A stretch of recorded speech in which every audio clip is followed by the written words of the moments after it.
My entitled best friend secretly cancelled my $15,000 wedding venue behind my back just so she could book it for her own wedding on the exact same day.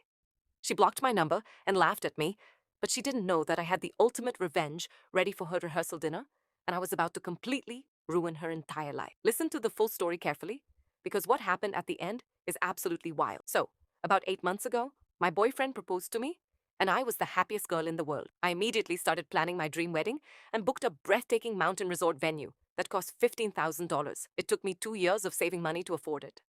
My best friend of 7 years, Sarah, was chosen as my maid of honor. Sarah has always been an entitled Karen, but I never expected her to betray me like this. 2 months after my engagement, Sarah got engaged too. Instead of being happy for me, she became extremely jealous. She constantly complained that my venue was too perfect and that she deserved it more because her fiancé was richer. I just ignored her comments, thinking she was just stressed. But last week, I received a sudden email from my wedding venue saying my reservation was cancelled and my deposit was non-refundable because I requested a cancellation. I was in total panic. I called the venue manager and she told me that a woman claiming to be my personal assistant called them, gave my secret booking password, and cancelled everything. 10 minutes later, that exact same mountain venue was rebooked under Sarah's name for the exact same date. I immediately called Sarah, but she had blocked my number on everything. I drove to her apartment, and when she opened the door, she smirked and said, "Oh, don't be so dramatic. You can just get married in a backyard. My country club friends need a luxury resort, not you. I found your password in your wedding planner notebook.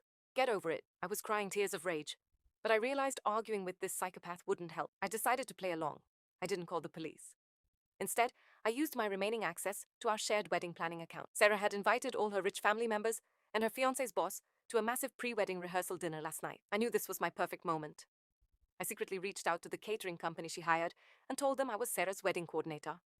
I gave them a fake update, telling them to cancel the premium steak and champagne menu and instead replace it with 500 boxes of the cheapest, greasiest fast food nuggets and tap water.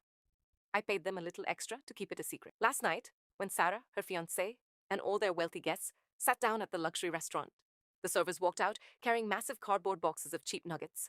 Sarah's face turned completely white. Before she could scream, I walked into the dining room, grabbed the microphone from the DJ, and played a loud audio recording of Sarah admitting she stole my venue and called her guests idiots. Her fiancé was so disgusted and humiliated in front of his boss that he stood up, took the engagement ring off her finger, and called off the wedding right there. Sarah was left crying on the floor with boxes of chicken nuggets around her. Guys, did I handle this situation perfectly? Drop a comment below, hit that like button, and subscribe for more daily Reddit stories.